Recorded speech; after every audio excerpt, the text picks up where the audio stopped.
बिस्मिल्लाहिर्रहमानिर्रहीम। अस्सलाम वालेकुम। पाकिस्तान के जितने भी सियासतदान हैं या जितनी भी सियासी जमातें हैं, उनको हर दौर में किसी न किसी तरह इस्टेब्लिशमेंट की हिमायत हासिल रही है। मुस्लिम लीग नून के बारे में आप जानते हैं कि इस जमात को इस्टेब्लिशमेंट लेके आई, फिर इससे भी थोड़ा बहुत लाड किया। इसी तरह पाकिस्तान पीपल्स पार्टी और MQM का जो सियासी सफर है, इसमें भी इन्हें इस्टेब्लिशमेंट की हिमायत हासिल रही। इसके बाद खान साहब आते हैं। खान साहब ने जब अपनी सियासत का आगाज किया तो खान साहब को तो कोई जानता नहीं था, ये तो अपनी सीट हार जाते थे जनाब। तो फिर पाकिस्तान की इस्टेब्लिशमेंट ने ये देखा कि पाकिस्तान में 2-3 ही सियासी जमातें हैं जिनकी मोनोपोली है। एक सियासी जमात जाती है और दूसरी आ जाती है, पाकिस्तान पीपल्स पार्टी और मुस्लिम लीग नून। साथ MQM और मौलाना फजलुर रहमान तो हर हुकूमत में अपना हिस्सा डालते ही हैं। तो ये सियासी जमातें, ये सियासी ग्रुप बहुत मजबूत होते जा रहे थे। ये अब इस्टेब्लिशमेंट को आंखें दिखाते थे। फिर इस्टेब्लिशमेंट खान साहब को आगे लाई और खान साहब से बहुत लाड किया गया, प्यार किया गया। इनको कहा गया कि आप पे 7 खून माफ है, आप जो मर्जी करें। फिर आपने देखा कि इन्होंने कोई सियासतदान नहीं छोड़ा, कोई सियासी जमात नहीं छोड़ी जिस पे इन्होंने कोई इल्जामात ना लगाए हों या जिन्हें गालियां ना दी हों। चंद माह पहले जो कुछ हुआ इस्लामाबाद में, जिस तरह घेराव जलाओ किया गया, इस्लामाबाद को जलाया गया और सुप्रीम कोर्ट के हुक्म के बावजूद ये सब कुछ किया गया। बाद में सुप्रीम कोर्ट के एक मोअज़्ज़ज़ जज साहब ने कहा कि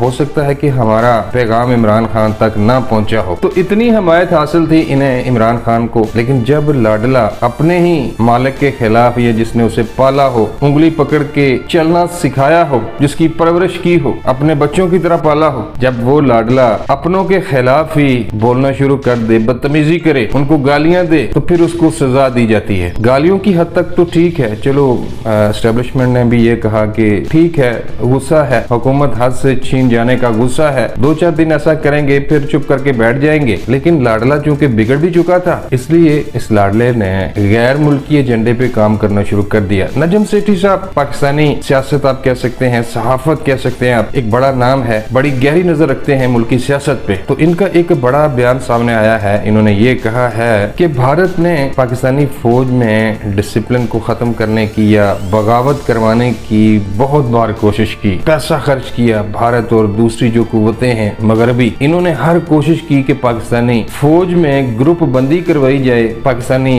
फौज को तकसीम किया जाए, लेकिन वो नाकाम हुए। और आज भारत की जानब से, भारत के मुख्तलिफ तजिया निगार हैं, कोबर आरिया है, उसने कहा है कि हमने करोड़ों अरबों रुपए लगाए पाकिस्तान में, या पाकिस्तान की फौज को तकसीम करने के हवाले से, या इसमें जो डिसिप्लिन है इसको तोड़ने के हवाले से हमने हर मुमकिन कोशिश की, लेकिन हम नाकाम रहे। लेकिन इमरान खान ने यही काम बहुत आसानी के साथ कर दिया। तो ये अपनी आखिरी जो रेड लाइन है उसको क्रॉस कर गए हैं इमरान खान साहब। और ये जो शहबाज गिल साहब हैं, एक बिगड़ा हुआ, आप इसको नाजायज बच्चा कह सकते हैं, तो इस बिगड़े हुए बच्चे ने तनकीद की जा सकती है। तनकीद पाकिस्तान में किसी भी अदारे के खिलाफ तनकीद की जा सकती है, लेकिन वो जो तनकीद है वो तहजीब के दायरे में होनी चाहिए। कोई मुकद्दस गाय नहीं है पाकिस्तान में, लेकिन तनकीद और साजिश में बहुत फर्क होता है। इन्होंने अपनी प्रेस कॉन्फ्रेंस में शहबाज गिल साहब ने कुछ ऐसी बातें की हैं कि जो मैं दोहरा भी नहीं सकता। इन्होंने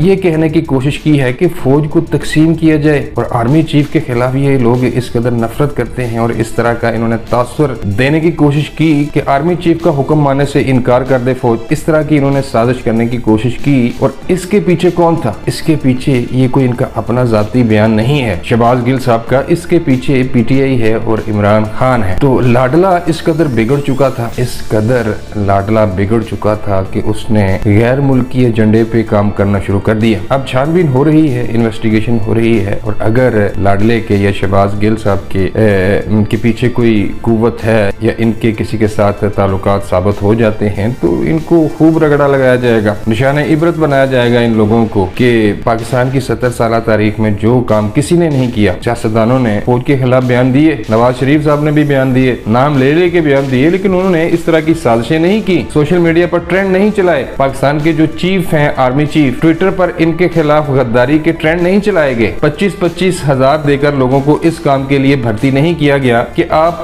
फौज के खिलाफ ट्रेंड चलाओ, उनको बदनाम करो, उनको गालियां दो, उनका मजाक उड़ाओ और दुश्मन को मौका दो बातें करने का या फिर पाकिस्तान पर हमला करने का। जो कल तक जो लाडला था, अब वो लाडला नहीं रहा, इनके खिलाफ शिकंजा कसा जा रहा है। अभी तो सिर्फ शहबाज गिल साहब पकड़ में आए हैं, एक तो भगोड़ा भाग गया, अरशद शरीफ भगोड़ा जो शेर बना फिरता था, बढ़ चढ़ के बातें करता था और इतना बुजदल ये साबित हुआ है, इतना कोई घटिया किस्म की इसने हरकत की है कि मुकाबला कर फिर, अगर तू इतना ही बहादुर है तो। और इस्लामाबाद से जाने की बजाय ये बंदा पहले पेशावर गया है और वहां से बेशर्मों की तरह मुंह छुपा कर भागा है। और कुछ यूट्यूबर हैं वो भी बेशर्मी का मुजाहरा कर रहे हैं, वो देखें जी क्या मास्टर स्ट्रोक खेल दिया, कितनी बहादुरी के साथ भागा। ओ भाई, जो भागता है वो बहादुर नहीं होता। तो और भी कुछ शहजादे हैं जो 2-2, 3-3 साल से जिनको फंडिंग की जा रही है, जिनको पैसा दिया जा रहा है कि पीटीआई के हक में बोलो और फौज के खिलाफ फौज को गालियां दो। हैं कुछ शहजादे टक्कर के लोग, पिछले दिनों जब इन पे हाथ डाला गया तो